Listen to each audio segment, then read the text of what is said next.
Right now on Morning News Now, big news overnight, trade war truce.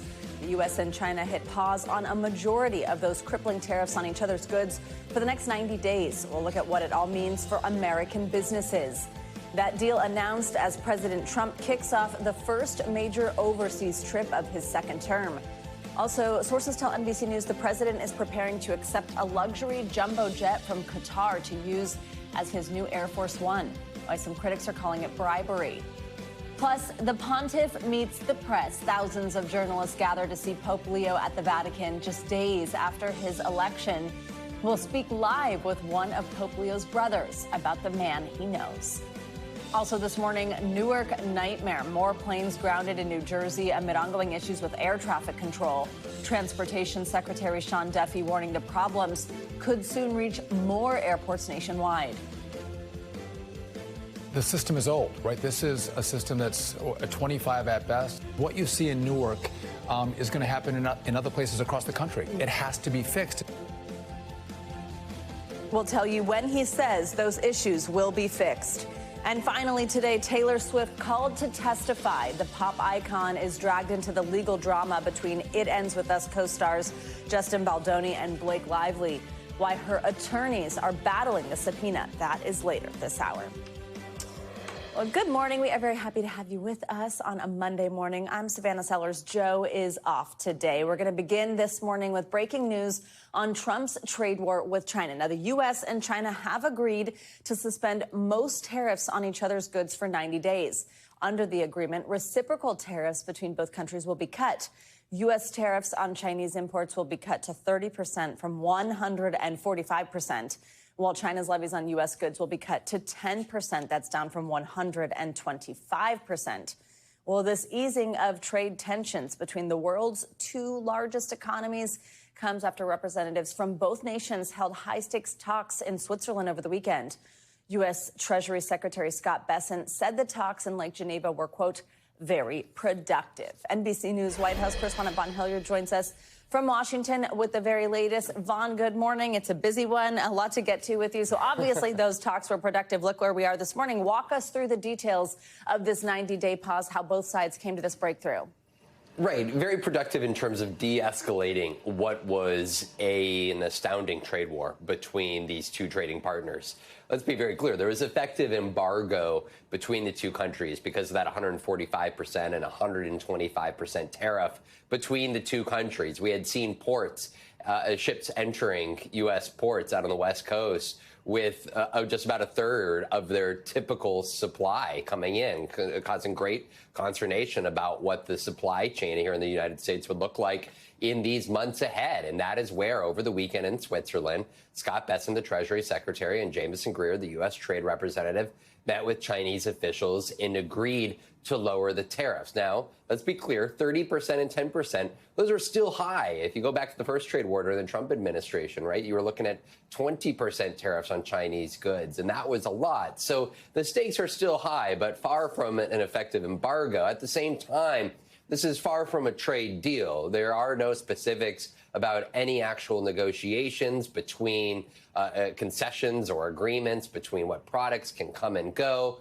more effectively between the two trading partners. So there's still a long way to go. But at least for now, despite President Trump for the last 2 months saying he would not draw back these tariffs, that's exactly what this Trump administration agreed to do here over the weekend, which will, of course, have great impact here in the hours ahead when it comes to companies here in the way that they view their business here going forward the rest of this year.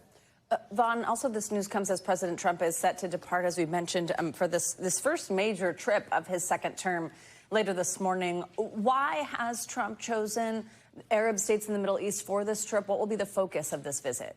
Right. Qatar, the UAE, Saudi Arabia. Those are the three countries that he is going to visit here to start off this trip. To note, Israel is not among those. He did visit Saudi Arabia back in 2017. In his first administration was his first foreign trip. And in many ways, he has touted the investments of these competing countries that have announced hundreds of billions of dollars of investments into the United States. He sees these places as strong business partners going into the future. His son, Eric Trump, was out promoting crypto in the region just 1 week ago, a business venture specifically for the Trumps. And so in many ways, you see the Trump administration turning towards these countries as not only business partners, but also he had sought at the end of his administration, he had hoped that Saudi would normalize relations with Israel. The war in Gaza has really gotten in the way of much of those efforts, but Qatar has been a particular mediator in a lot of instances, an ally to this White House here. And so he sees in the region there, each of these countries as being good partners for broader relations in the greater region, including in Israel. Vaughn, also, we do have other breaking news from the Middle East region this morning. Hamas said that Idan Alexander is an Israeli-American hostage who's actually believed to be the last living U.S. citizen held in Gaza, will be released today. How did this happen? What more do we know at this time? And have we heard anything from the White House on this? Right. Idan Alexander is an Israeli-U.S. dual citizen, and he was the last, we believe, to be American citizen held by Hamas. There are still more than 20 hostages believed to be alive that Hamas has yet to turn over to Israel here. But Steve Witkoff, who was a special envoy for President Trump, worked with Hamas, the White House says directly, but also the president noting in a social media post that Qatar and Egypt helped as mediators in these negotiations. And the president said that this was done in good faith by Hamas. This was not an exchange, but this was simply a providing Idan Alexander here. We anticipate being returned to the United States in the hours ahead here. This is notable, again, when we are discussing the Middle East part of this trip here. The president has grown frustrated with Bibi Netanyahu's continued war in Gaza. Of course, the idea, Steve Witkoff was trying to negotiate an end to this war. We appear to be still far from that, as Israel has said that they intend to wholly clear out Hamas. There has been those more than 20 hostages that have yet to be turned over. And so in the Middle East there, you have some of these countries that are concerned about what is taking place in Gaza and the thousands of individuals who have been killed during this war. And that has really slowed the progress, peace progress, greater peace progress in the region. And so this Hamas deal of turning over Idan Alexander is seen as the president said, a good faith effort there to extend a hand to this White House about continued negotiations toward a possible conclusion of the Israel-Hamas war. Big news. We will certainly be keeping our eyes on it and bringing that to you as it happens today.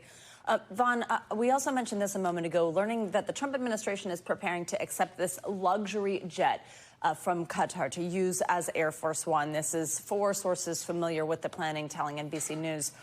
Why is this happening? Why is this gift being given? And also, is it legal for the president to accept it?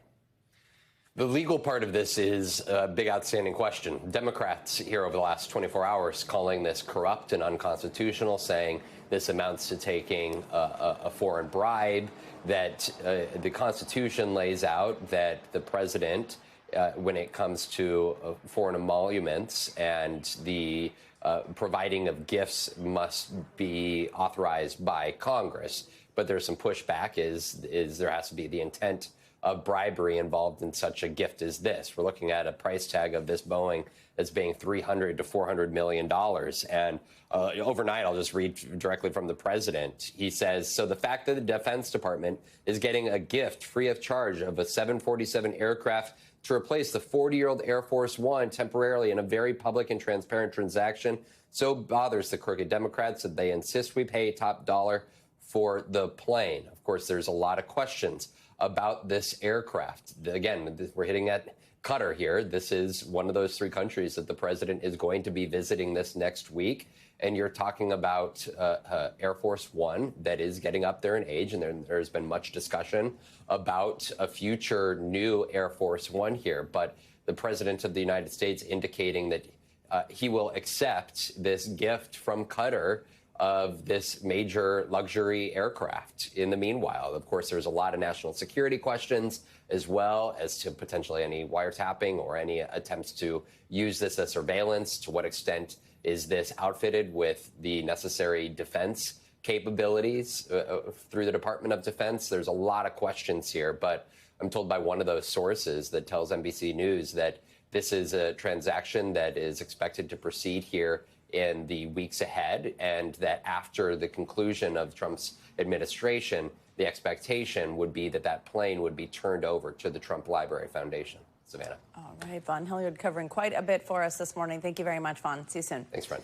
Well, Pope Leo XIV spent the first Sunday of his papacy giving his first Sunday blessing and addressing the crowd in St. Peter's Square. The new pope delivered a message of peace, calling for ceasefires in Gaza and Ukraine. The Pope quoted his predecessor, Pope Francis, by saying the conflicts were a third world war in pieces. On Sunday, the Pope also celebrated a private mass near the tomb of St. Peter. And this morning, he held an audience with the media. NBC's Ann Thompson has the latest. This morning, Pope Leo met the journalists who covered his election. Thousands of us crammed into the Paul VI auditorium to hear an impassioned defense of journalism. The Pope said the church stands in solidarity with reporters who are imprisoned around the world for telling the truth. And he urged everyone to safeguard what he called the precious gift of free speech. He met with some journalists individually, including NBC's Lester Holt. Now, at his first Sunday blessing, Leo called for an end to war, urging a ceasefire in Gaza and a lasting peace in Ukraine. This weekend, as his vision of the papacy took place, we could see Leo embrace France's legacy of caring for the poor and rejected and increasing dialogue with the modern world. And Leo put special emphasis on the dangers posed by artificial intelligence, particularly to the dignity of work and justice. Now, this is going to be a very busy week for the new pope. Along with meeting the media, he will also meet with Vatican diplomats this week and then prepare for his inaugural mass on Sunday. All the while, the world is watching. All right, Ann, thank you so much. Well, here's someone who knows the new pope better than most. It's his older brother, Luis Prevost. He joins us live. Luis, thank you very much for being with us. Good morning. I'm excited to talk to you. And of course, I want to start with the moment that your brother was announced as the new pope. Just tell us your reaction. The moment he walked out onto that famous balcony, or even just before when it was announced that it was him, what was your reaction? Were you anticipating that it could be him? Good morning. Yeah, in the back of my mind, there was this chance that, yes, he could actually end up being the Pope, which, of course, raised the excitement level all over the place here at our house here in Florida and at my brother's house. But so I didn't expect it to come that fast. So Thursday when it was announced, my wife called and said, because I wasn't paying attention, said, white smoke, and then it piqued my interest, turned the TV on, watched the chimney on every channel, just the chimney with the white smoke. And when they finally came out and we're going to name the name, you know, we have a new pope, and he started to say the name. When he started with the Roberto, and then I'm like, oh my God, that's going to be Rob, my brother. But there's one other cardinal, I think, that had a first name Robert. So let's see what happens just to make sure. But the excitement was already building because I just knew that it was going to be Rob, my brother. And then it's, of course, Roberto Francisco, and then Prevost. And that was it. My mind has been blown. My life has changed currently, instantaneously. It's just words don't describe what happened. It's super happy, of course, overjoyed, glad, happy for him. But on the other hand, that's a big burden. And I'm like, well, maybe that's not so good for him or us, or talking together like we normally do. He's going to have his hands full for a while. And you get the negative side, which thinks maybe I lost a brother, gained a pope, lost a brother. But he'll always be my brother, and I don't think we'll lose him totally, but we just may not get to see him as often as we used to, or talk to him as often as we used to.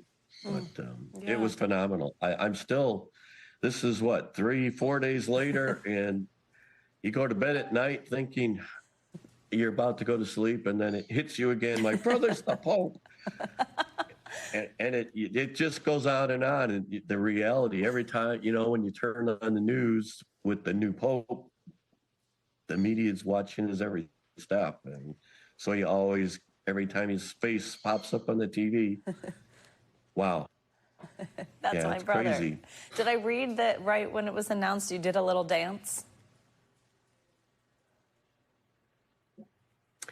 I did, because when the announcement was actually made, I was kind of lying in bed, because I wasn't feeling on top of the world. And when the announcement was made, I was out of bed. I didn't even know I was sick, and just jumping around the room. I was like, thank goodness I was in bed, because I probably would have hurt myself falling over when the announcement actually came across. And when I saw as he proceeded out on the balcony up the little ramp to the edge there, we watched the top of his forehead and said, yep, that's Rob, here he comes. And then when his face hit the screen, I mean, it just blew the mind again. Just every time we see him on the news now, it just brings all that flooding back. And have you spoken will there to ever him? be any rest? I haven't spoken over the phone with him. We've texted messages. It's just hard to get a hold of him. Obviously, he's busy. Absolutely. He's obviously. But yeah, we've been in communication since then. Yes. Oh, good. He's obviously just starting out in this role. But as somebody who knows him so well, what type of leader do you think that Catholics should be prepared for?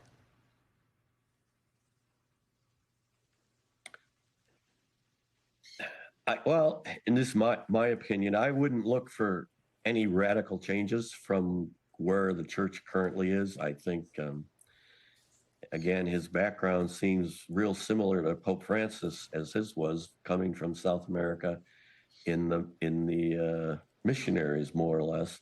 So he's always been amongst the downtrodden, the poor people, and looking out for them. So I think that sense of the matter will continue.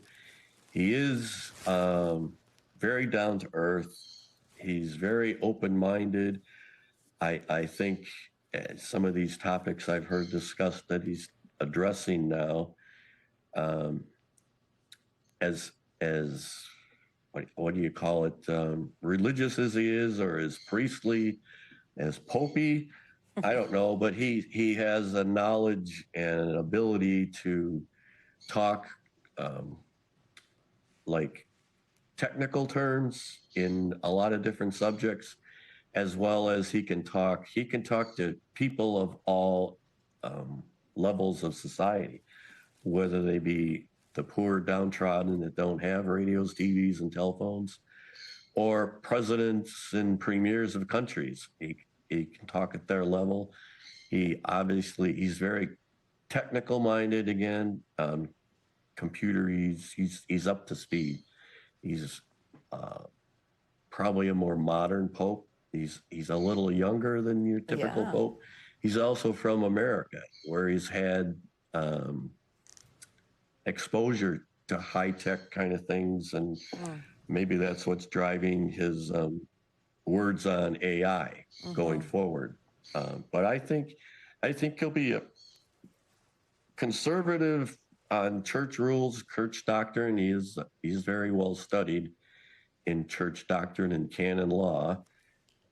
So like I say, I don't think there'll be any radical changes to any rules in the church going forward. He'll be all about trying to grow the church. He's big on peace. And I know, if I'm correct, tell me that it's something, I think he'd at least wanted to be in a leadership role within the church and maybe dreamed of the Pope one day. But as I understand it, While a lot of people grow up playing all kinds of games, he, even very young, right, was playing priest. Yep. That was one of his favorite games, and our parents fully supported it.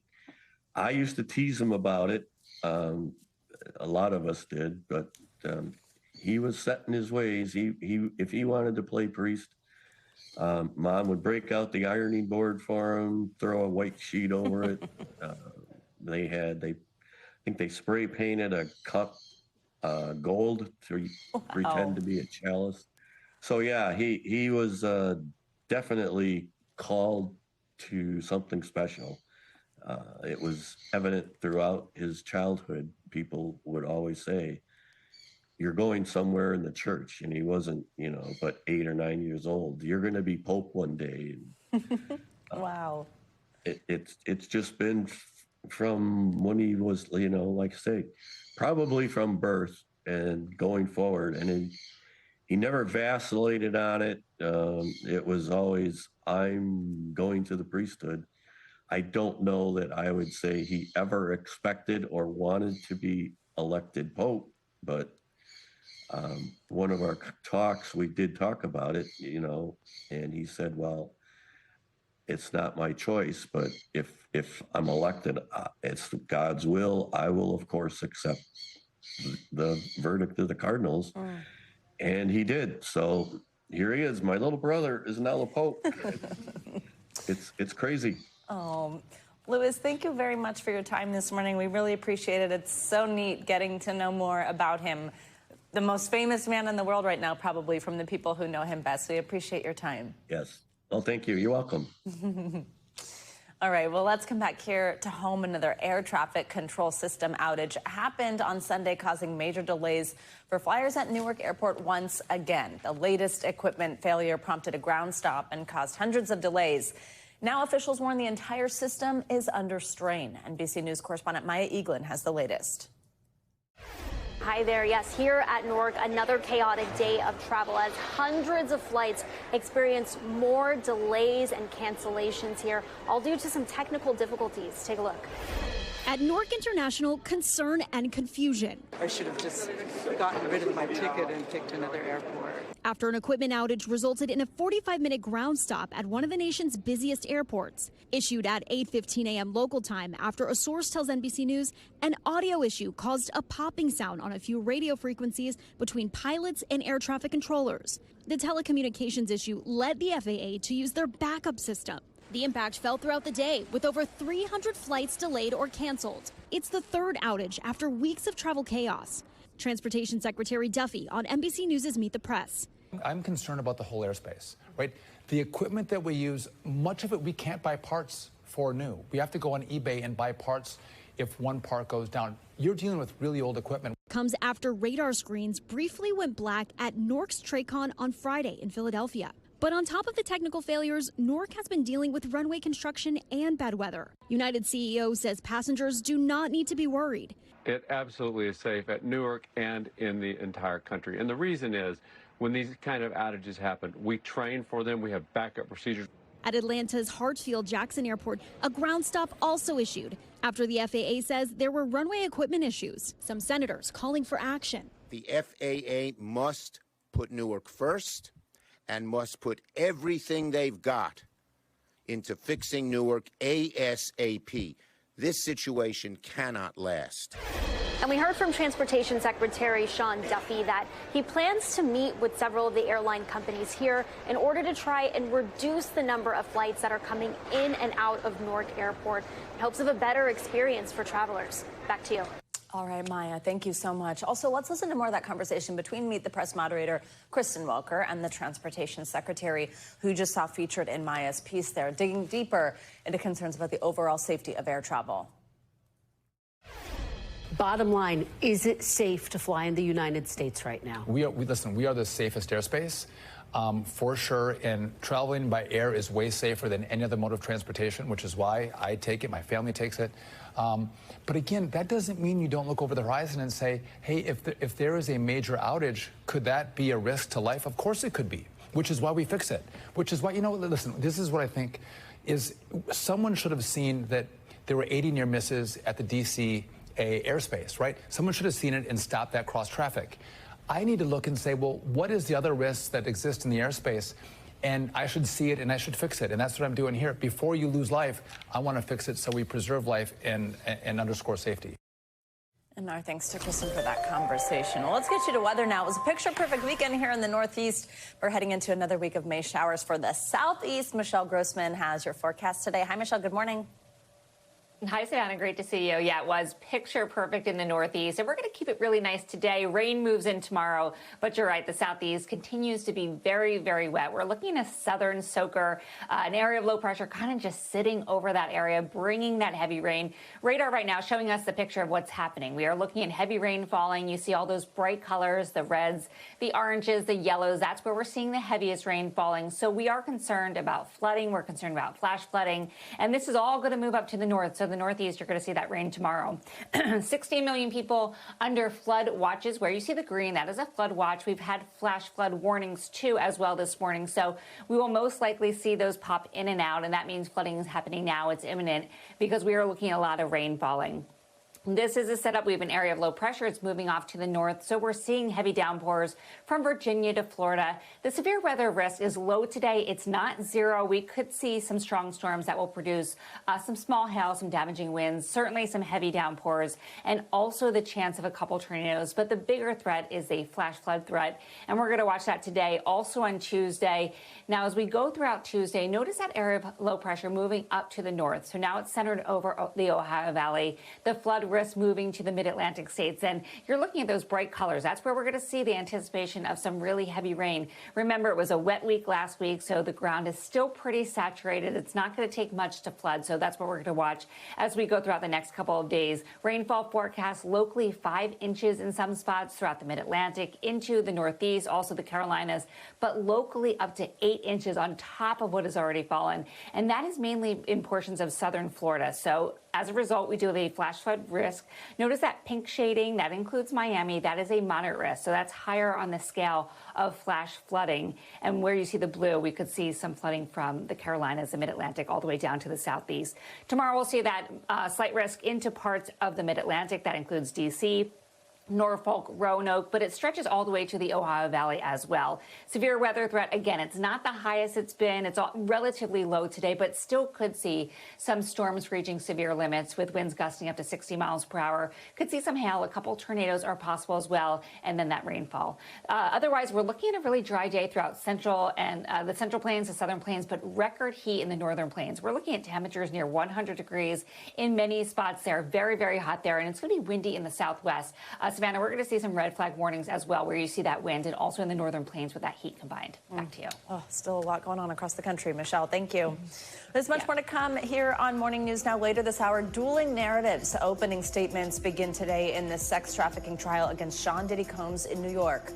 But up first, push for peace. President Putin signals he is open to restarting talks with Ukraine after global leaders threaten Russia with more sanctions. The latest on the effort to end the war when we come back.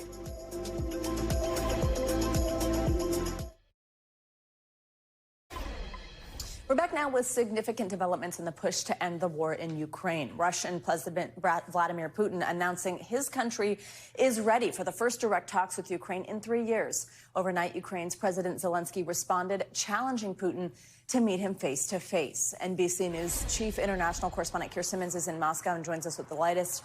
Keir, good morning. So what are the details of a potential meeting here? What's behind this latest push to restart talks? Well, Savannah, it's an extraordinary challenge from President Zelensky, effectively saying to President Putin here in Moscow, come and meet me for a face-off in Turkey on Thursday. Now, that was President Zelensky's response to President Putin in a late-night statement. We were there inside the Kremlin, one of very few international news organizations invited to witness this. It was like 2 in the morning. President Putin saying, OK, I am prepared to hold the first direct talks between Russia and Ukraine in 3 years. Crucially, though, what he didn't do in that statement was agree to a 30-day ceasefire. And that ceasefire, a kind of lasting, sustainable ceasefire, is what Europe and Ukraine and the Trump administration have been demanding. Then another twist yesterday. President Trump on Truth Social saying after President Putin's statement, saying President Zelensky should take the meeting. Take the meeting, he said, in all caps. And that clearly shifted the view in Kyiv. President Zelensky then saying, okay, we'll have a meeting, but it has to be me and President Putin facing each other. Now, that is not what President Putin suggested here in Russia. Frankly, that is not what the Kremlin is going to want. First of all, the Russians are very formal about the way they operate diplomacy. And secondly, President Putin will recognize the danger that he will get put in a corner once again if he himself goes to negotiate. So I think there are real there's a high wire act happening here by the Ukrainians and by the Russians. Fundamentally, what they are trying to do is to stay on the right side of President Trump, to not be blamed if these negotiations fail. And frankly, if these negotiations even get going, they are going to be incredibly complex, very, very tricky. Keir, given all this, how do we see this playing out between now and Thursday? Is there a chance that there's a meeting in Turkey on Thursday, even if it's not exactly what the Kremlin wants? I think there's a chance, but I think it may be a slim chance.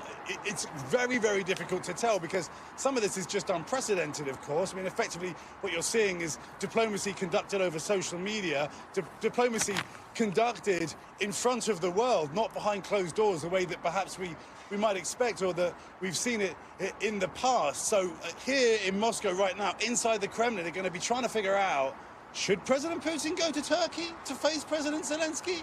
And if not, what do they do? Keir Simmons, again, one of the few journalists in the room as much of this was happening. Thank you very much for joining us. Well, let's stay with overseas news. In Sri Lanka, police are now investigating a deadly bus crash that killed at least 21 people and left 35 others injured. Police say it happened early Sunday morning local time when a passenger bus slid off a cliff in a mountainous area with narrow roads about 90 miles east of the nation's capital. At the time of the accident, nearly 50 people were on that bus. Police are still trying to determine if driver error or some kind of equipment failure on the bus caused that crash. Well, coming up, Swift subpoena. Pop icon Taylor Swift's lawyers slam a subpoena from actor Justin Baldoni in his legal battle against It Ends With Us co-star Blake Lively. That's when we come back.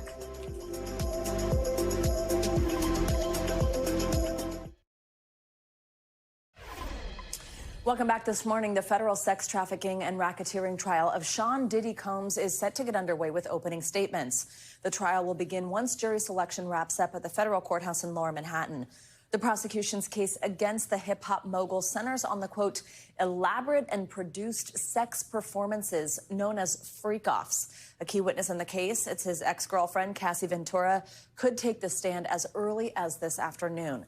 Now, Combs faces 5 criminal charges, including racketeering, conspiracy, and sex trafficking by force, fraud, or coercion. The 55-year-old has pleaded not guilty to all charges. Now, Combs could face decades in prison if convicted.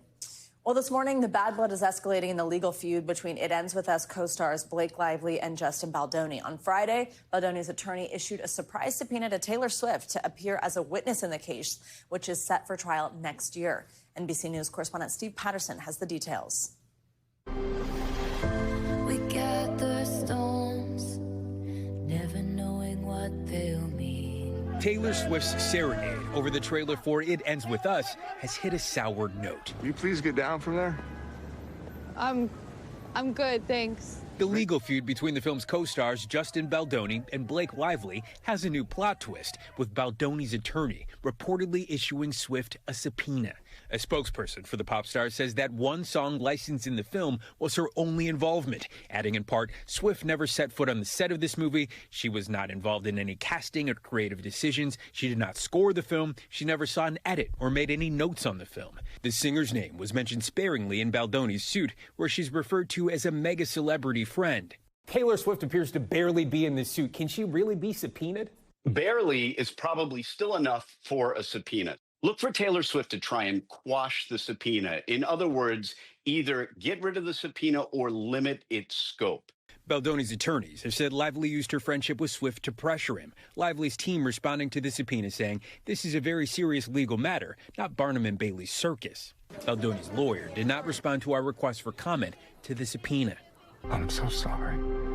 Lively sued Baldoni in December for sexual harassment on set and for directing what she says was a coordinated smear campaign against her on social media. Baldoni filed a $400 million countersuit. Both sides denied wrongdoing. A trial is set for next year. As a musical icon is drawn into the bad blood between two Hollywood stars. Steve Patterson, NBC News.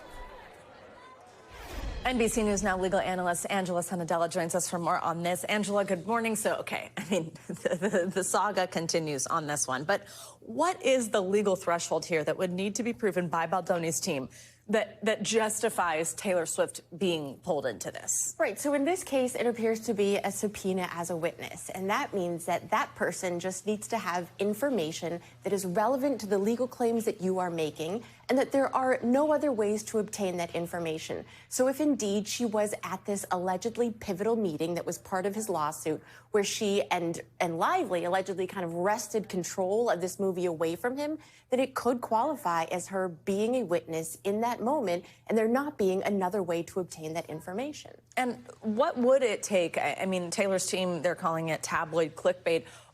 How common is it that you're able to make this go away? Do you see that as a possibility?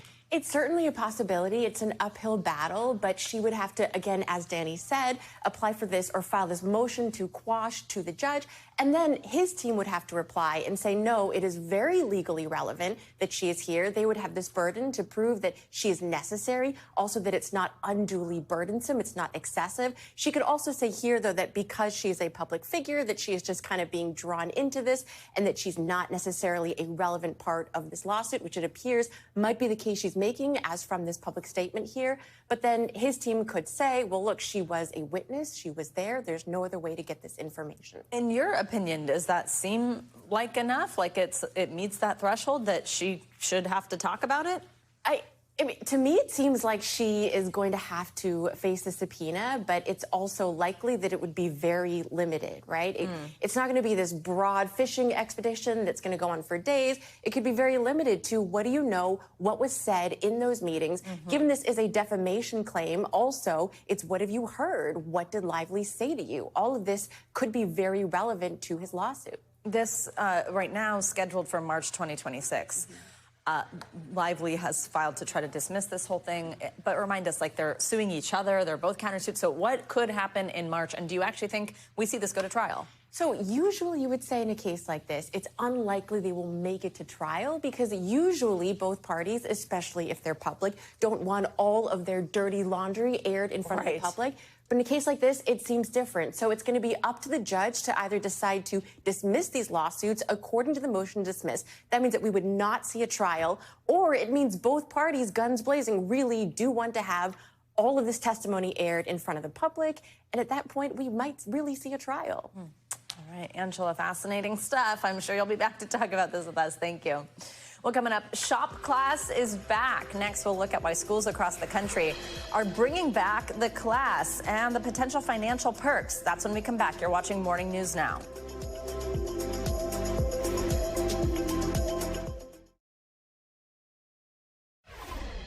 We are back with a look at the so-called shop class renaissance in schools across the U.S. While college tuition prices continue to rise, more students say they now want to learn a skills-based trade. It's a desire that some experts say is driven by economic demand. NBC News correspondent Aaron McLaughlin explains. There you go. At Phelps High School in D.C., Make sure you hold it with two hands. Students are drilling, Go slow, sawing, and wiring their way to a brighter future. I love pushing myself. And then Chris will drill through here. Classes that years ago were pushed to the side in favor of coursework prioritizing test scores in STEM, now seen as a huge opportunity. Do you want to be an electrician? Of course. Once I graduate, I want to kind of break off and have my own business. Just move your straight edge. At Phelps, they're making that dream a reality. Students learn critical trade skills hands-on, building sheds for the community, testing HVAC systems, even architecture. Is interest growing? Yes, it is. In a trade vocational class, you are paid to learn. On top of that, they're learning that skill versus paying a tuition to college. That's $60,000. When you tighten your screw. Andre Green teaches electrical engineering. You've been doing this for 8 years. Yes. What's happened to your students? They're happy. I'll get that phone call from them saying basically like, I'm making some money. Here in Washington, D.C., the number of students who've enrolled in this type of program has nearly doubled in the last decade. Public school system has invested millions this year alone. And similar programs are popping up in districts nationwide. According to one survey, 66% of all high schools now offer career education, and it's being driven by economic demand. So I have construction companies and I have other employers coming to me wanting students right out of high school to be career ready. It's potentially transformative for these kids. It's amazing. I mean, you're talking about breaking generational poverty. For these kids, shop class no longer carries the stigma of generations past. I feel if other youth got the chance to do this, they would love it because you're just so free and you get to learn. Erin McLaughlin, NBC News, Washington. Really neat. All right, let's get to some other money news this morning. Beef prices are still riding high ahead of the 4th of July. CNBC's Silvana Henao joins us with that and other money news. Hey, Silvana. Hey, Savannah, good morning. Happy Monday to you. Well, hamburgers and steaks for your summer cookout, they're going to be more expensive as beef prices hit record highs with cattle futures, wholesale and retail beef prices. They're all soaring heading into the summer months. Now, companies like Tyson Foods have been dealing with a sharp rise in costs, and that's partly because cattle inventories are at their lowest in generations, while consumer demand remains strong. Now, grilling season runs from Memorial to Labor Day with the most activity between Memorial Day and 4th of July. Saudi oil giant Aramco reporting a 5% drop in first quarter profit due to lower sales and higher operating costs as uncertainty over the global economy hits crude markets. Aramco, that's the world's top oil producer, has long been a cash cow for the kingdom, with oil generating nearly 2/3 of government revenue last year. The results coming out ahead of President Trump's visit to Saudi Arabia tomorrow. And a Tesla employee is claiming he was fired from the EV maker for criticizing CEO Elon Musk.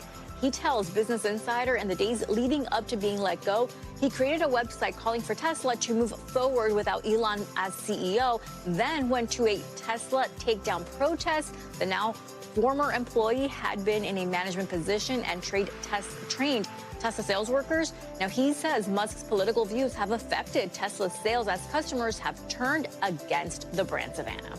All right, Silvana, thank you. Now let's get to a solid dose of spring. Take a look at this video. This is 6 million beautiful, colorful flowers in full bloom. So where do you go for such an incredible sight? Holland, of course, right? Well, Holland, Michigan, that is. NBC News correspondent Maggie Vespa tells us more. Like spring on steroids, every mind-blowing angle of Holland, Michigan's estimated 6 million tulips is a feast for flower-loving eyes. What do you think of all these tulips, this many? They're so pretty. There's so many. Whether it's young couples, I don't think I've ever seen her take so many pictures. or growing families, waves of tulip-obsessed tourists are finding that perfect spring shot. They'll probably be the ones that we print and go on our wall, right? Yeah. Like it too? You're giving me a high five? Is that what you think of the flowers? There's even an authentic windmill shipped here in the 60s. I couldn't believe they moved that whole thing from the Netherlands. That Dutch draw, Holland's calling card for nearly a century.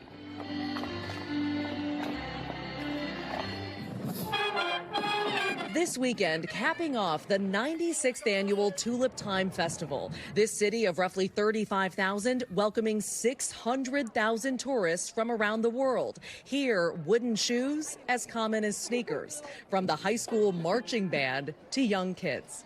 Even we couldn't resist. Those have a surprising amount of arch support. The city spends $90,000 a year maintaining its portion of the tulips. The economic impact of all this tourism, around $50 million. Holland's profile soaring so much on social media, city staff started embedding QR codes to teach the tech savvy about tulips. No one happier than Holland's mayor, whose wooden shoes are silver plated. forgive me if like Lady Gaga had wooden clogs or something. Like they're so fabulous. The kids love them. A welcome spotlight in a Michigan town proudly gone Dutch. I've had multiple people just this morning say, I would love to live here. We hope that maybe some of Holland, Michigan will rub off on them as well. Okay, just gorgeous and right here at home. Well, coming up, celebrating Mother's Day with the mother of nighttime radio. Next, we'll look at a radio legend, Delilah's journey to becoming a mom to more than a dozen kids, and why many of her listeners see her as a mother figure too. That's when we come back.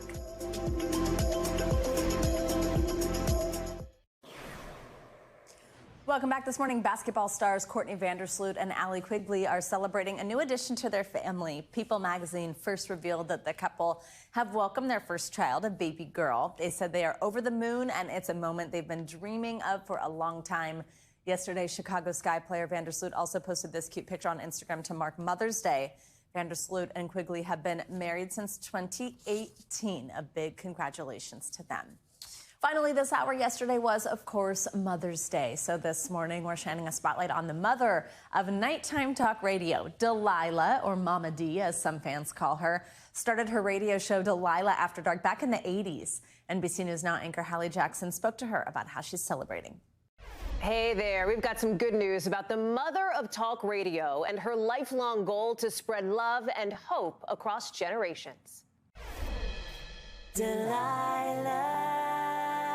Good evening and welcome, my friend. Welcome. For decades, she's been a soothing voice on the airways. If you have a story to share, call me and I'm going to find the perfect song to go with your situation. Her radio show has millions of dedicated listeners tuning in every week. Tonight, we're going to talk about developing an attitude of gratitude. Yes, that's Delilah, providing inspiration and hope to callers. I try to pour a lot of hope out. I love to share that at night.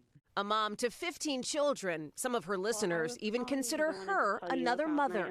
People have talked about how they call you Mother Delilah. You know, Mama D. How do you think about that? That's the highest compliment I can be paid. That is right up there with, sainthood to me, being somebody's mama. Did you always know you wanted to be a mom? I always wanted to be a mom. I was a mom to baby chicks and ducks and dogs and cats growing up on a farm, but I always wanted a big family. It's what I've been called to do and what I love doing most. How will you celebrate this Mother's Day? I will no doubt get burnt toast, eggs that the yolk's a little harder than I would like, but my kids love to fix me breakfast on Mother's Day. It's usually phone calls, text messages, and a whole lot of love. What are you grateful for? Her messages resonating with listeners of all ages. It's late. Did you just join us? Delilah recently finding new fame on TikTok, with fans reminiscing about how she comforted them growing up. We're here to talk to you, to listen to you. It's like I opened up this portal to a whole new world. And all these people that are like, oh my gosh, my mom listened to you, my grandma listens to you. And her message this Mother's Day? Relationships with moms can be very complicated. And if that relationship was not healthy and not nurturing, you will carry the wounds of that until you heal. And once your heart is healed, you'll be so much stronger and able to do amazing things in this life. A life filled with love and a mission to help others love themselves, too. You have great words. You were created for a purpose. And that's what my show is all about. It's funny, Delilah says TikTok reminds her of the old days of talk radio with all of the interaction directly with listeners, feeling to her like when the hotline would ring all night long. Back to you. All right, Hallie Jackson, what a cool look. Thank you so much. And that is going to do it for this hour of Morning News Now, but stay with us. The news continues right now.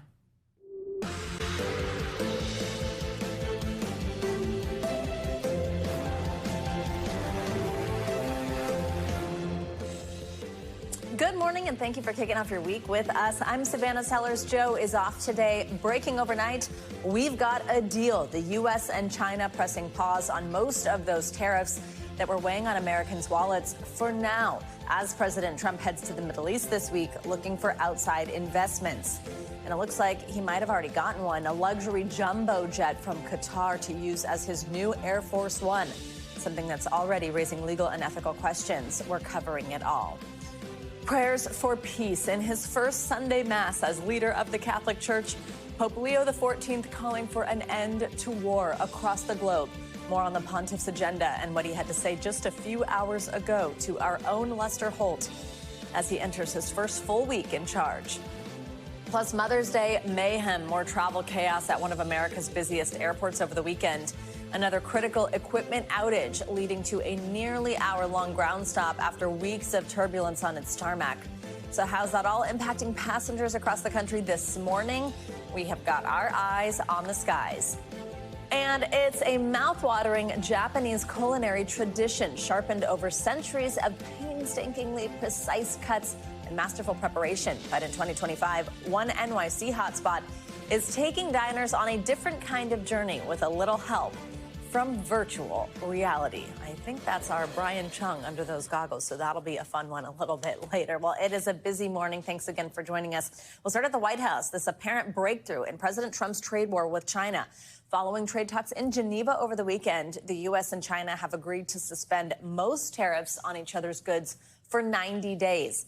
This is as the president is set to make the first major trip of his second term while facing escalating controversy over a potential gift that may become the next Air Force One. NBC News senior White House correspondent Gabe Gutierrez is live at the White House for us with more. Hi, Gabe. Good morning.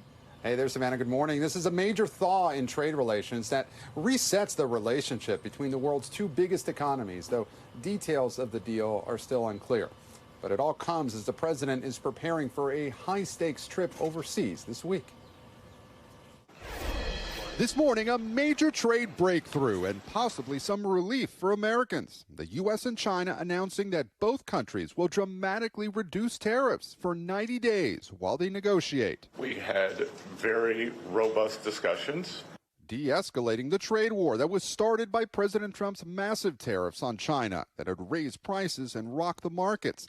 The Treasury Secretary speaking this morning after negotiations in Switzerland. We have shared interest, and we both have an interest in balanced trade. The U.S. will continue moving towards that. The U.S. agreeing to lower its 145% tax on Chinese goods to 30%, while China will go from a 125% tariff on American products to 10%. China is one of the top trading partners for the U.S., last year exchanging more than $582 billion worth of goods.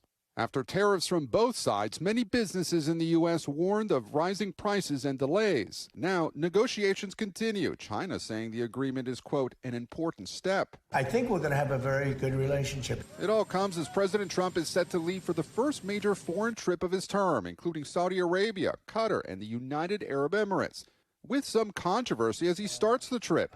Multiple sources tell NBC News that he's getting ready to accept a super luxury jumbo jet from Qatar to use as the new Air Force One. Two sources say the plane would be transferred to the Trump Presidential Library Foundation after his current term. A White House official tells NBC News the handover won't happen on this trip, while the White House press secretary says that any gift accepted will be in full compliance with the law. Critics are blasting the plan, and some Democrats say a gift that size needs congressional approval. The president calling the plane a gift free of charge to the Defense Department. So, Gabe, are there any security concerns over this plane? I mean, I assume it's got to be a consideration to be accepting one from another country that could be an issue. Oh, yes, Savannah. In addition to the ethics questions that this brings up, Democrats are also raising those concerns about these security implications. The plane basically would have to be torn apart to be inspected, checking for any security risks, scrubbing for listening devices. And a Defense Department official tells the New York Times that the Air Force has not yet reached any agreement on a contract to refurbish the Qatari 747 to make those security modifications, and that the Air Force couldn't even legally do so until it takes ownership of the plane. And even then, it could take some time to make the upgrades. The president, meanwhile, is calling this a very public and transparent transaction, Savannah. All right, Gabe Gutierrez covering a lot for us. Thank you so much. Well, we have some other breaking news this morning. After months of stalled ceasefire negotiations between Israel and Hamas, there is good news for one hostage family this morning. Hamas has agreed to release Idan Alexander, a dual Israeli and American citizen who is believed to be the last living U.S. citizen held hostage in Gaza. Now, he's been held captive since the October 7th attacks back in 2023. And now Hamas is saying that Idan could be released as soon as today. NBC News International correspondent Raf Sanchez joins us from London with the latest on this. Raf, good morning. Hey, Savannah, good morning. Yeah, this all developing just ahead of President Trump's departure to the Middle East later today. The president posting on Truth Social just now that Idan Alexander, the last living American still held in Gaza, will be released by Hamas after more than a year and a half in captivity. Idan Alexander, the last living American hostage in Hamas captivity, could soon be free. A Hamas spokesman indicating early this morning they plan to release him later today. Hours earlier, President Trump also confirming the 21-year-old will be coming home to his family. Writing on Truth Social, this was a step taken in good faith towards the United States in the efforts of the mediators to put an end to this very brutal war and return all living hostages. Friends and family gathering in New Jersey this morning, where Alexander was born and raised. He later joined the Israeli army and was taken captive on October 7th. Dear President Trump, my name is Idan Alexander. For 584 days, his family's only glimpse of him, a series of hostage propaganda videos released by Hamas. Alexander's parents appeared on Today to mark the first anniversary of his kidnapping. How are we holding up? I never thought in a million years that we'll be talking in the terms over years. Now his mother Yael heading to Israel, saying in a statement, "On Mother's Day, we received the greatest gift imaginable. News that our beautiful son Idan is returning home." Hamas says it's freeing Alexander as part of an effort to reach a ceasefire and to get humanitarian aid flowing back into Gaza after more than 2 months of total Israeli blockade. But Israeli Prime Minister Benjamin Netanyahu says he hasn't committed to a ceasefire and won't release any Palestinian prisoners in exchange for Alexander. And we expect Alexander will be met in Israel today by his family, but also by Steve Witkoff, the president's special envoy for the Middle East. The question is whether this hostage release is just a one-off or whether it's a building block towards a broader ceasefire agreement. Savannah. All right, Raf Sanchez, we know you'll stay on this as this potentially develops today. Thank you very much. Well, Pope Leo XIV held his first news conference this morning. Speaking to the world's media at Vatican City, the Pope called for free speech to be safeguarded and for the release of imprisoned journalists. It comes a day after the Pope delivered his first Sunday blessing to crowds at St. Peter's Square. NBC's Ann Thompson has the latest. It's going to be a busy week for Pope Leo. He will meet with the world's diplomats to the Vatican and then prepare for his inaugural Mass on Sunday here in St. Peter's Square, as Bob Prevost from Chicago adjusts to being the leader of the Catholic Church. This morning, Pope Leo XIV meeting with the media that covered his election. Thank you for this wonderful reception. They say when they clap at the beginning, it doesn't matter much. If you're still awake at the end and you still want to applaud, thank you very much. The Chicago-born Pope moving easily between languages. The new Pope greeted some journalists individually, including NBC's Lester Holt. Buona domenica! In his first Sunday prayer from the loggia where Leo was introduced to the world, he prayed for an end to the war, calling for a lasting peace in Ukraine and a ceasefire in Gaza. He also wished all the mothers a happy Mother's Day. His brother John Prevost watched it all with Lester Holt. He knew he was going to be a priest, but to go this far, no one ever dreamt of it. In the crowd, U.S. Catholics Karina and Mike Kelsey. Are you standing a little taller today because the Pope is an American? Of course. It's hard not to feel a little bit of country pride. And in his hometown of Chicago. Habemus Papa, we have a new Pope and he's from Chicago. Enormous pride for a native son's historic election. Like Francis before him, Leo demonstrated a knack for surprise, traveling to the Madonna of Good Counsel shrine run by his order, the Augustinians, and going to Santa Maria Maggiore to pray at his predecessor's tomb. Leo entered the newly unsealed papal apartment this weekend and spent some time alone in the Sistine Chapel where he was elected. Now, during these first few days, Pope Leo's vision of his papacy is coming into focus, and it's very clear that he is going to embrace the legacy of Pope Francis, caring for the poor and forgotten, and also engaging with the modern world in a dialogue, particularly on the issue of artificial intelligence. Leo has mentioned that twice. He is particularly concerned with the challenges it poses to the dignity of work and justice. All right, Anne, thank you. Well, as you just heard there, NBC's Lester Holt managed to grab a few comments from the Pope during that news conference. Here's Lester with more on that one-on-one. I met the Pope shortly after he spoke to a group of international journalists, kind of a get-to-know-you session. He talked about the importance of the role of the media. Afterwards, he walked into the crowd, and that's where I engaged him. He approached me, shook my hand, and we talked a little bit about the outpouring that he's received back home, back in the United States. And I asked him, what that says about, the role of an American Pope. And he says, you tell me, and suggested that he had heard some anecdotes coming from Chicago and other places about people who have returned to the faith because of an American Pope. I also asked him if he'll be coming home anytime soon. He said, probably not. So it was a brief interaction, but certainly a meaningful one. And we wanted to share that with you. We'll send it back to you now. Oh, Lester, thank you so much. What an amazing experience. Well, now to the ongoing travel headaches at New Jersey's Newark Airport. There was yet another equipment issue this weekend that led to an hour-long ground stop. It's just the latest in a series of problems that have led to travel chaos at Newark, but then also caused these ripple effects at other airports nationwide. NBC News senior correspondent Tom Costello has more.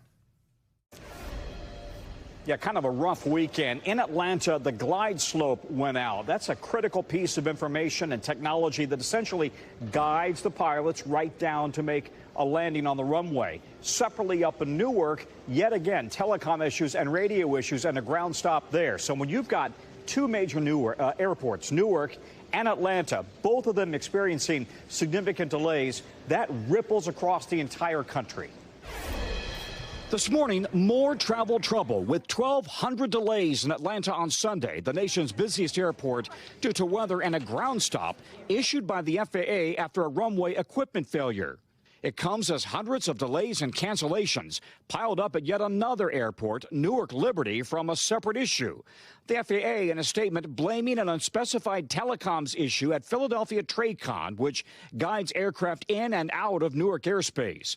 It led to a 45-minute ground stop on Sunday, which means flights could not take off. Operations have since returned to normal, but it follows weeks of delays at that airport after controllers who manage the airspace around Newark temporarily lost both radio and radar contact. Just got told that the approach lost all the radars. One controller covering the airspace tells NBC News it's like driving your car knowing the brakes will go out any time.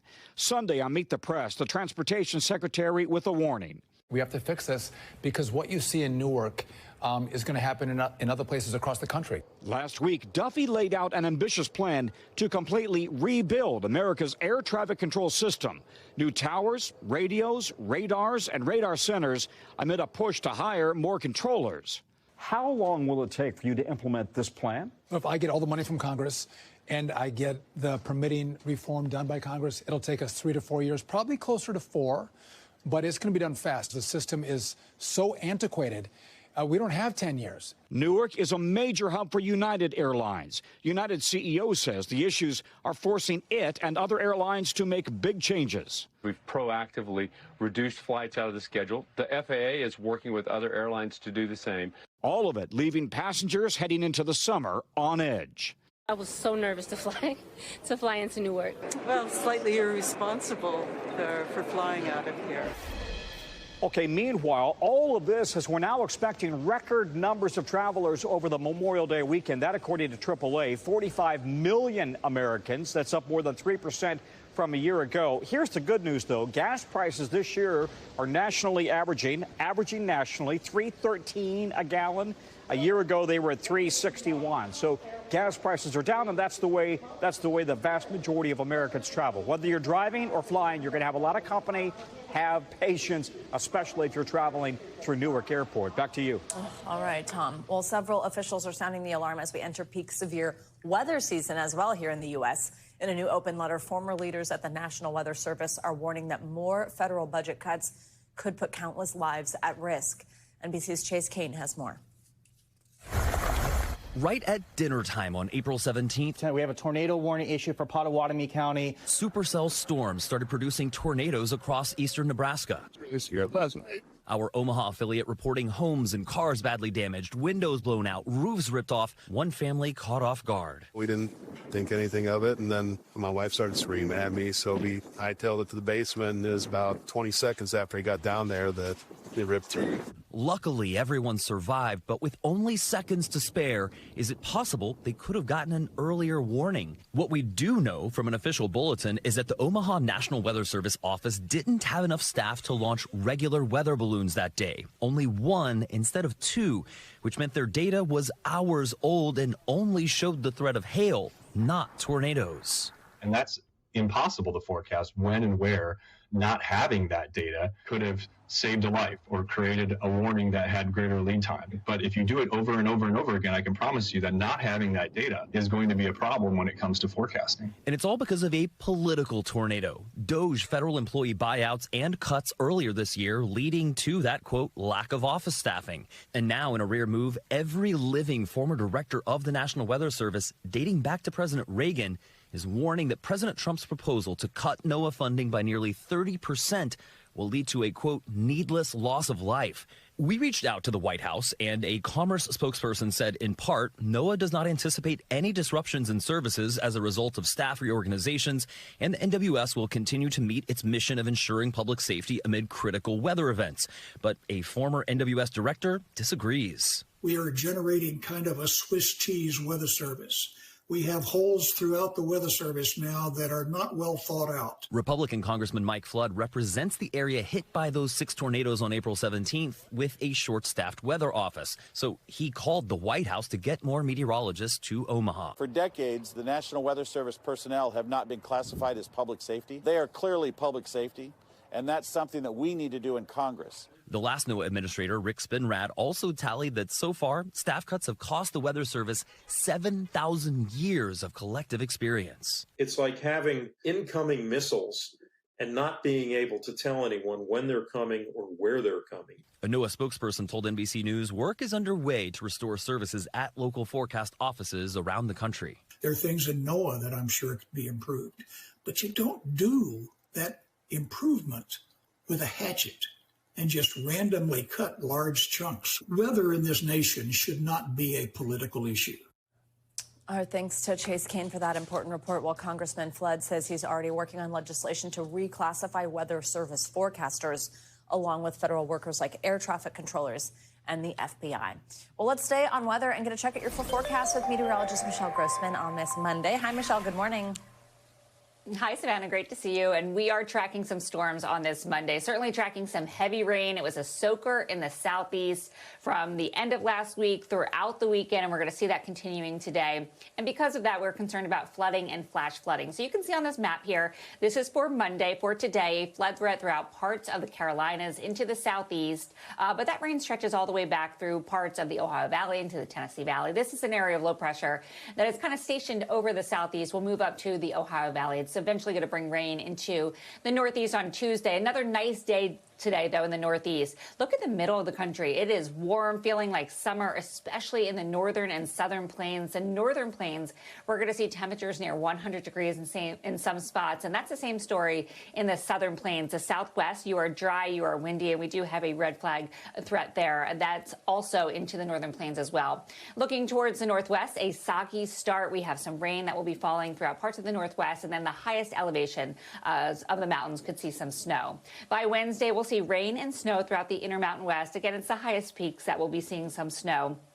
That rain stretches into the northern plains. That's good news because it's dry today, and we do have that fire threat. Now, as we look towards the rest of the country, really dry on Wednesday. The southwest were dry, the central and southern plains, parts of the Midwest into the southeast finally drying out. But that rain does extend into the northeast. We'll see it wrapping up on Wednesday, though, but lingering for just a bit. By Friday, we'll see rain once again into the northeast, but a little sneak peek into next weekend. As of right now, it looks like we're looking at a nice Saturday once again in the northeast. Record Record highs continue throughout portions of the southern plains. We're looking at some rain into the Midwest, into the northern plains, and plenty of sunshine from the west coast into the southwest and parts of the Four Corners. So there's that southern soaker radar showing us the story that is happening now. You see those bright colors. That's where the heavy rain is falling, especially in parts of southern Florida. We're looking at the chance of a moderate risk for flash flooding. 16 million people under flood alerts, and that's because we are expecting anywhere from 5 inches in some spots up to 8 in parts of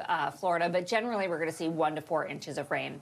This is to set up the area of low pressure kind of spinning over the southeast, bringing that rain, heavy rain from Virginia to Florida.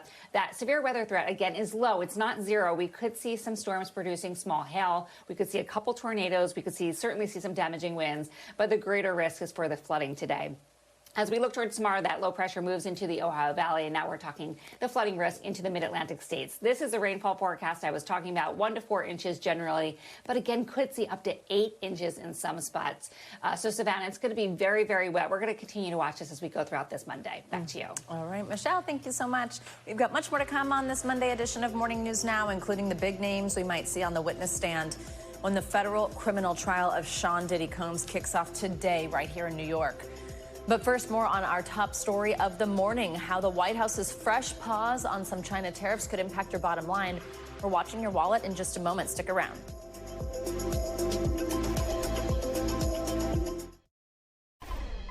Welcome back. Well, in international news, life is returning to normal in India and Pakistan after a ceasefire agreement between the two countries seems to be holding. Saturday's ceasefire followed pressure from Washington after 4 days of intense fighting.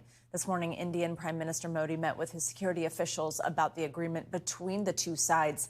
Now, India and Pakistan's top military officials are scheduled to talk today about maintaining the ceasefire in the disputed border region of Kashmir.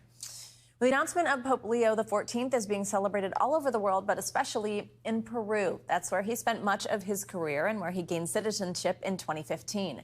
NBC's Stephanie Gosk visited a city in northern Peru where the Pope carried out much of his work. He touched the lives of so many people in this community, even the men who raised the banners in his honor. How does it feel to know the Pope? I asked him. I'm so proud, he says, because he's from here. Robert Prevost lived and worked in this country for more than 20 years, first as a missionary during the 80s when Peru was fractured by internal violence. In 2015, Pope Francis named Prevost the Archbishop of Chiclayo, a northern city on the Pacific coast. What was your reaction when you heard that he was named the Pope? Oh, it was so exciting. I didn't believe it. Walkiria Garcia was 14 years old when she met the bishop. He made regular visits to her school. He always was like a very nice person, so friendly. I never feel like he's an authority. I feel him like a friend. People we speak with here say Prevost didn't just live in this country. He connected with it personally, often devoting his attention to help those who needed it most, setting up a shelter for Venezuelan immigrants fleeing violence, walking the streets during COVID to connect with people because he couldn't deliver Mass. At Garcia's house today, 3 generations of the family cooked together. Among them, Garcia's grandmother, a former journalist. She says Bishop Prevost always had time to take reporters' questions. But it wasn't just reporters. Here in Chiclayo, it seems Pope Leo XIV had time for everyone. Oh, wow, what an incredible look. Stephanie Gosk, thank you so much. And we're coming up, a legal showdown set to kick off this morning. After the break, who might take the witness stand in the high-profile federal trial of rap mogul Sean Diddy Combs, and what can we expect when opening statements get underway in court? That's next on Morning News Now. We are back now with a preview of the criminal trial for Sean Diddy Combs that's set to get underway this morning. Opening statements are expected to begin in Manhattan federal court as Combs faces charges of sex trafficking and racketeering. NBC News entertainment correspondent Chloe Malas has more on what to expect. Hey there this morning. Sean Combs' criminal trial is underway today, and both the defense team and prosecutors, they have to nail down a jury. It's something that we thought was going to happen on Friday, but they decided to wait until this morning because they were worried that some of these prospective jurors, that they might get cold feet. So they have to select 12 jurors and 6 alternates. And if all goes according to plan, in a short time from now in this courthouse right here behind me, then that's when you could see opening statements begin. And Combs' former girlfriend, Cassie Cassie Ventura. She could testify as early as this afternoon. This morning, the federal criminal trial for Sean Diddy Combs is officially underway. No comment, Gus. Combs' legal team and New York prosecutors are set to give opening statements after they finalize the jury, setting the stage for a fiery legal showdown that could last 8 weeks. The case centers around 4 main accusers, including Combs' former girlfriend, Cassie Ventura, who could testify as early as today. Ventura, who is pregnant with her 3rd child, is expected to discuss the allegations of physical and emotional abuse she first made in an explosive 2023 civil suit, in which she claimed Combs forced her to participate in drug-fueled sex parties known as freak-offs. As for evidence, prosecutors are expected to play a version of this security video, first obtained by CNN, showing Combs brutally beating Ventura in a hotel hallway in 2016. Before Ventura testifies, prosecutors say they will call 2 additional witnesses, including an escort. Combs, who was arrested last September, is charged with sex trafficking, racketeering conspiracy, and transportation to engage in prostitution, and he faces up to life in prison.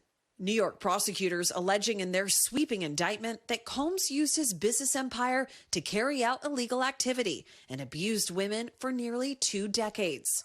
But Combs has maintained his innocence, claiming all the relationships were consensual. His attorney, Mark Agnifilo, saying last month that this was nothing more than a swinger's lifestyle, quote, that he thought was appropriate because it was common.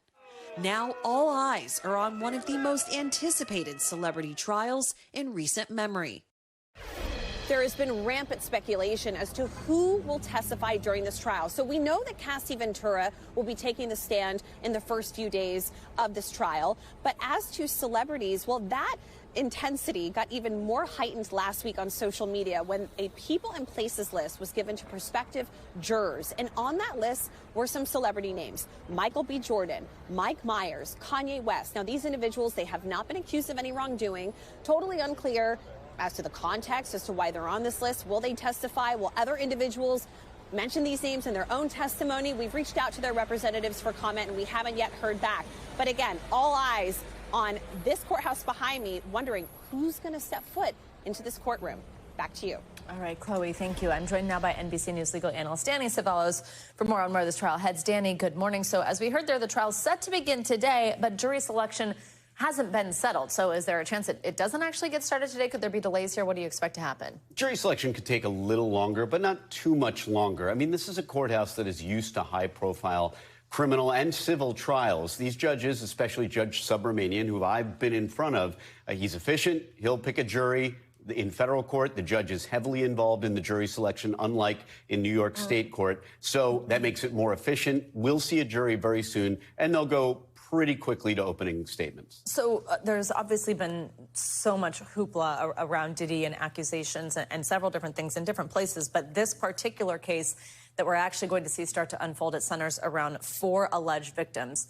As of now, they're unnamed in the indictment, but we do expect to see all 4 on the stand. What does that tell you about what the prosecution has planned? I think it's going to be pretty straightforward. In addition to the victims, they're going to be calling likely escorts, people who are going to come take the stand and say, I was paid for sex. Now, that is a major step in proving all of the government's elements, at least as to the Mann Act, which just requires interstate transportation plus prostitution. So in federal court, it is exceedingly easy to prove the interstate element that is the jurisdictional hook for these federal criminal cases. So expect them to call victims, of course, as alleged in the indictment, but also sex workers to say, this is what I did, this is what I was compensated, and essentially dare the defense to challenge them either on cross or by calling their client, which is probably not going to happen. There's obviously a lot of attention on this case, given the nature of the names involved and obviously the defendant himself being a famous person. And then also documentaries and all these different types of things have come out since this whole thing started. How big of a challenge is that for the defense? It's a very big challenge, although I think infamy cuts both ways. I think when a case is very, very well known like this. I think judges look more closely at things like defense motions. But on the whole, if you're a defense attorney and you could choose one way or another, you'd rather have your case be a run-of-the-mill case that nobody knows about, that is not in the media, as opposed to having a high-profile criminal client, defendant client, who has already had a lot of really bad information out there, including the video that we just saw where he assaults Cassie Ventura in that hotel hallway. That's going to come in this case. It's going to be really bad for the defense. Danny Ceballos, thank you very much. Well, let's switch gears here. Nearly 90,000 Americans are diagnosed with Parkinson's disease every year. It's a condition that can inhibit a person's movements and mood. And right now, there's no cure. But now one school is stepping in to support patients through dance. NBC News correspondent Stephen Romo has this story. The magic of movement, captured here at the Mark Morris Dance Group in Brooklyn, New York. This class welcomes dancers living with Parkinson's disease, or PD. What we hear from participants is how much it transforms their journey living with Parkinson's. The Dance for PD program got its start more than 20 years ago, according to program director David Leventhal, who says it has an important goal in mind. When you walk into the studio, you are a dancer, and we are here to share the joys and the benefits of dance with you. Symptoms of PD can include tremors, stiffness, loss of mobility, as well as cognitive changes and mood disorders. While there is no known cure, there are several therapy options, including dance. If you have two left feet, it's okay. Everybody does what they can do. Were you into dancing before? Not really, but now I come here 3 times a week. It's great. Judy Dean had been a volunteer at Dance for PD for 5 years before her son Tom was diagnosed with the disease. Those 5 years of volunteering helped accept his diagnosis. I knew you can live a long time, you can have a full life. I mean, it's difficult, but you can survive and have fun. As many as 1 million people are living with Parkinson's disease in the U.S. Research shows that dance can help Parkinson's patients with balance, strength, and coordination. And a recent small study suggests that dancing can help improve patients' moods and ease depression as well. Dr. Romy Mushtaq is a neurologist who has worked with PD patients for nearly 20 years. We know that in addition to medications, a healthy lifestyle that includes movement, music, mindfulness, and a positive mindset is just as powerful as the medication. For Carolyn Esky, Dance for PD is where she found support and community. People exchange a lot of conversations after and before classes about the medical stuff. But then we walk into the class and it's not medical, it's joyful dance and music. Her husband William also enjoys taking the class. I'm not a dancer by nature, so it surprised me that I would enjoy it as much as I do. And there's no pressure. Dance for PD offers classes all around the world and even online. As for this class, the curtain closed with a dance number fit for the silver screen. Stephen Romo, NBC News. Oh my goodness, what a sweet program and an amazing story. Stephen, thank you for that. Coming up, a sushi experience like nothing you've ever seen before. When we come back, how virtual reality is taking diners on a centuries-old journey through Japanese cuisine to the next level. Stay with us.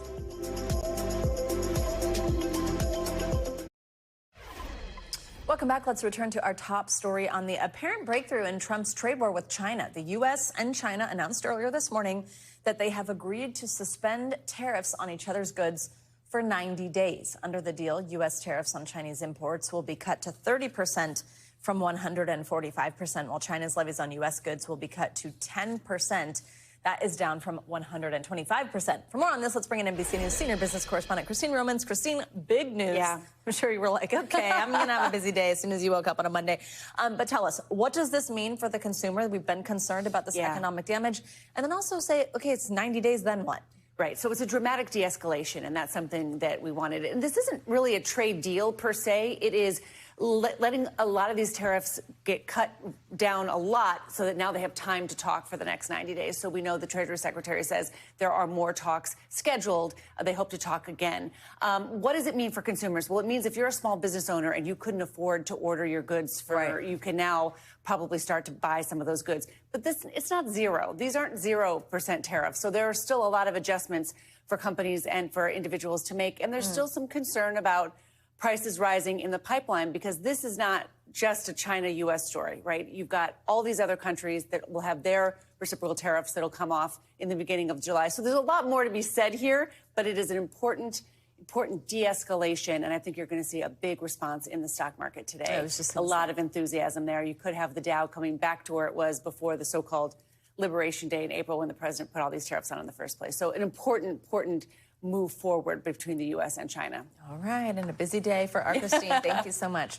Well, there is more money news now. Apple may hike iPhone prices as soon as this fall. CNBC's Silvana Henao joins us with that and other money news. Hey, Silvana. Hey, Savannah, good morning to you. Yeah, so Apple is weighing whether to raise prices for its upcoming fall iPhone lineup. The Wall Street Journal reports the company is determined to avoid a scenario where it looks like the price increases are being tied to U.S. tariffs on goods from China, where most Apple devices are assembled. Now, while the U.S. and China agreed to suspend most tariffs imposed on each other's goods, a 20% tariff related to fentanyl remains in place and covers smartphones. Separately, Bloomberg reports Apple is planning a curved, mostly glass iPhone in 2027, which happens to be the 20th anniversary of the iPhone. Now, OpenAI and Microsoft are reworking their multi-billion-dollar partnership aimed at allowing the maker of ChatGPT to launch a future IPO. The Financial Times reports a key issue is how much of a stake Microsoft will receive in OpenAI's new for-profit business in exchange for the $13 billion it's invested in the company. Now, OpenAI has told investors it will share a smaller amount of revenue with Microsoft, its largest backer, as it moves ahead with restructuring. And tariffs have replaced AI on the lips of corporate executives this year. The word has come up on more than 350 earnings calls of companies listed on the S&P 500 in their first quarter results. Now, that's according to an analysis by CNBC of transcripts compiled by AlphaSense. So tariffs have sparked worries they might push up prices, hit spending, and drive the economy into recession. In a survey out last month, more than 60% of CEOs expect some sort of slowdown in the next 6 months, Savannah. All right, Silvana, thank you so much. You guys. Well, now to some enterprising companies that are bringing virtual reality to the dining table. NBC News Business and Data correspondent Brian Chung shows us how one sushi restaurant is putting a futuristic spin on your spicy tuna roll. Now we're going to end this hour with a sweet viral moment. Graduation season is upon us, and a moment of pure joy shared between the president of Clemson University and his own graduating daughter is taking over the internet. Today's show anchor Savannah Guthrie brings us the joyful accident that has touched so many. Grace Clements. It was celebration in its purest form, leading to a joyful accident, forever marking the monumental milestone. Clemson University graduate Grace Clements excitedly taking center stage to receive her diploma, leaping into her father's arms, prompting both to be floored, literally, by the thrill of it all. That sweet moment going viral, with Grace's proud father, Jim, the president of Clemson, saying though he hit the turf, he wouldn't change a thing. Posting the video on Instagram with the hashtags #DadDown and Best Graduation Ever. Reactions online sharing best wishes and joining in on the celebration, calling it a wonderful and joyous moment, with one even writing, "Who's cutting onions?" and another asking, "Is there a limit on how many times you can watch a video?" Grace, I'm so incredibly proud of you and all the other Clemson Life graduates.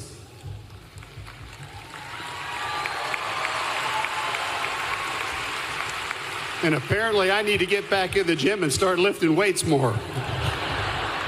According to the university, Clemson Life is a 2 to 4 year program designed with the goal of producing self-sufficient young adults with intellectual disabilities. Students take academic courses and learn practical skills, preparing them for employment and independent living.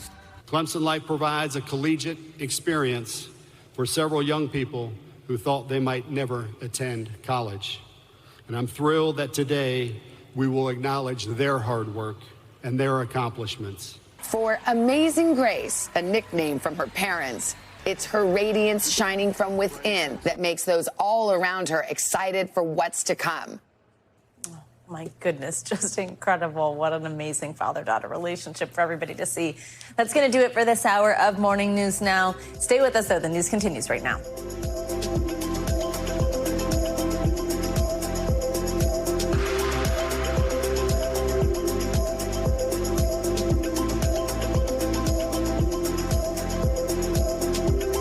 Thanks for watching. Stay updated about breaking news and top stories on the NBC News app or follow us on social media.